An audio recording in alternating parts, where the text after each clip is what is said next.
سب سے پہلے آپ کو بتائیں وفاقی بجٹ آج پیش کیا جائے گا۔ حجم 9,000 ارب سے زائد ہونے کا امکان ہے۔ بجٹ خسارہ 4,000 ارب سے زائد۔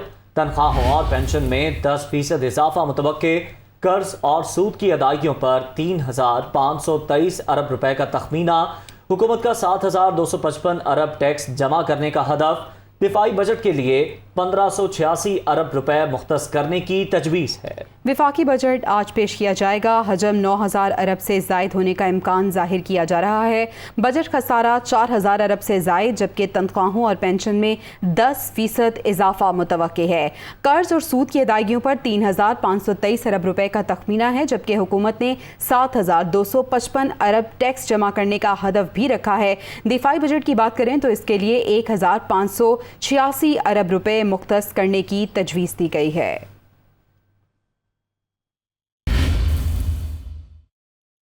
وزیراعظم نے وفاقی کابینہ کا خصوصی اجلاس آج صبح 11 بجے طلب کر لیا۔ اجلاس میں وفاقی بجٹ کی منظوری دی جائے گی۔ فائنانس بل 2022-23 منظوری کے لیے پیش کیا جائے گا۔ سرکاری ملازمین کی تنخواہوں اور پینشنز میں اضافے کی بھی منظوری دی جائے گی۔ اس کے ساتھ ساتھ وفاقی کابینہ بجٹ کو پارلیمنٹ میں پیش کرنے کی بھی منظوری دے گی۔ وزیراعظم نے وفاقی کابینہ کا خصوصی اجلاس آج صبح 11 بجے طلب کر لیا۔ اجلاس میں وفاقی بجٹ کی منظوری دی جائے گی۔ فائنانس بل 2022-23 منظوری کے لیے پیش کیا جائے گا۔ وفاقی کابینہ بجٹ کو پارلیمنٹ میں پیش کرنے کی بھی منظوری دے گی، جبکہ سرکاری ملازمین کے لیے اچھی خبر یہ ہے کہ ان کی تنخواہوں اور پینشنز میں اضافے کی منظوری دی جائے گی۔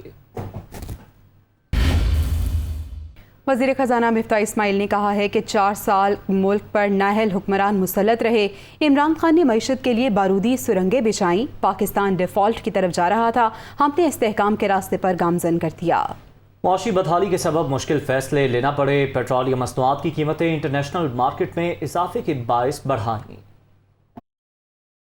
4 سال ایک نااہل ترین حکومت نے فیصلے کیے ہیں، اور جتنی ہسٹورک اپرچونٹیز تھی کووڈ کے اندر، تیل گیس وغیرہ سستی ہوئی، وہ بھی ونس ان اے لائف ٹائم اپرچونٹی تھی جو اسپیشلی حکومت نے مس کری۔ خان صاحب نے بارودی سرنگیں بچھائی تھیں، تو میں آپ کو ایک سچی بات بتاؤں کہ دیکھیں مسلم لیگ نون کے لیے بارودی سرنگیں صرف نہیں تھیں، کولیشن حکومت کے لیے پیپلز پارٹی JUI MQM ان کے لیے بارودی سرنگیں صرف نہیں تھیں، بارودی سرنگیں ریاست پاکستان کے لیے تھیں۔ پاکستان کی معیشت خراب ہو رہی ہے، اگر آج مہنگائی ہو رہی ہے تو پورے پاکستان کے اندر مہنگائی ہو رہی ہے۔ جو ایمیننٹ ڈیفالٹ کی طرف ملک جا رہا تھا، وہ اللہ تعالیٰ کی مہربانی سے اب ہم نے اس کو اوائڈ کر لیا، اس راستے سے ہم ہٹ گئے ہیں، اور اللہ تعالیٰ کی مہربانی سے اب ہم اسٹیبلٹی کے راستے پہ، استحکام کے راستے پہ آ گئے ہیں۔ جو آئل کی پرائس ہے، برینٹ پرائس $123، اس کی وجہ سے پیٹرول، ڈیزل اور دوسری جو تیل سے بننے والی چیزیں ہیں وہ بہت زیادہ مہنگی ہو گئی ہیں، چاہے وہ پلاسٹکس ہوں، چاہے وہ دیگر چیزیں ہوں، اور اس کی وجہ سے ہم کو پیٹرول اور ڈیزل بھی پاکستان میں مہنگا کرنا پڑا 2 مرتبہ۔ وفاقی وزیر احسن اقبال نے کہا ہے کہ اقتصادی سروے رپورٹ کا زیادہ دور PTI حکومت کا ہے۔ عمران خان عوام کے ساتھ فراڈ کر کے گئے، نئے پاکستان نے معیشت برباد کر دی۔ وزیر اعظم شہباز شریف نے معاشی بحالی کے لیے چارٹر آف اکانومی کی بات کی۔ بیرونی سرمایہ کاری لائیں گے، ملک کو اقتصادی ترقی کی راہ پر گامزن کر کے دکھائیں گے۔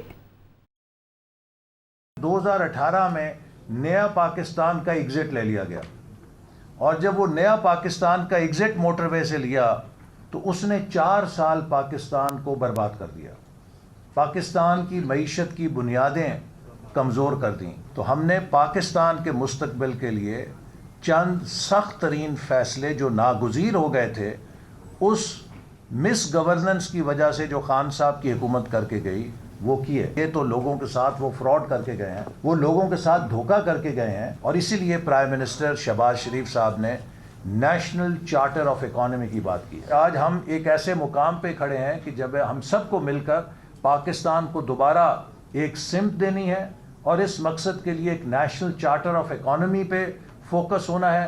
ایکسپورٹس کو بڑھانا نہیں ہے، لیپ فراگ کرنا ہے کہ کس طرح ہم ایکسپورٹس میں 5-10 ارب ڈالر سالانہ اضافہ کر سکتے ہیں۔ یہ بھی ایک ایسا چیلنج ہے جس کے لیے ہم انشاءاللہ کام کر رہے ہیں کہ بیرونی سرمایہ کاروں کو لے کر آئیں۔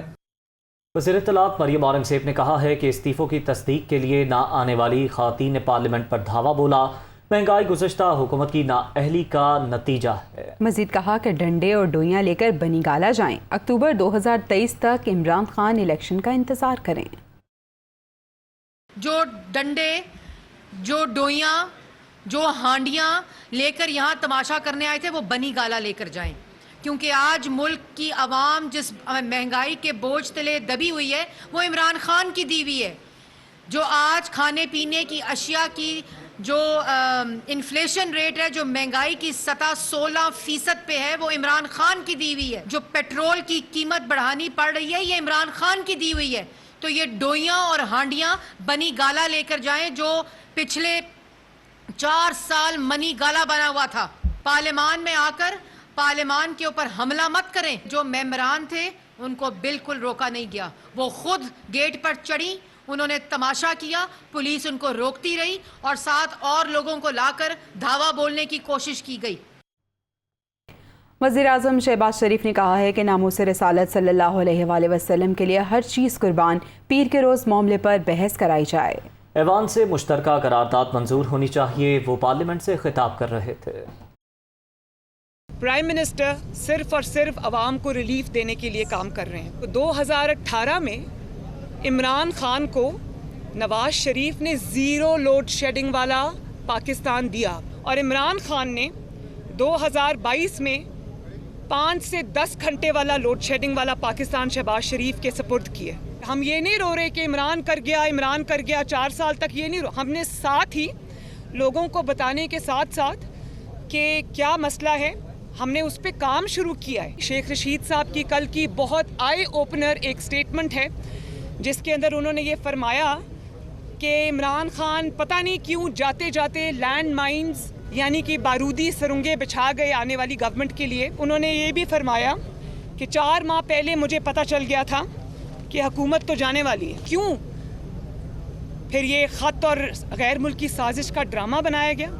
آپ کو سب پتہ تھا کہ آپ کے لوگ آپ کو چھوڑ کے جا رہے ہیں. آپ کو سب پتہ تھا کہ کوئی آپ کی نااہلی نالائکی کا بوجھ اب مزید اٹھانے کو تیار نہیں ہے.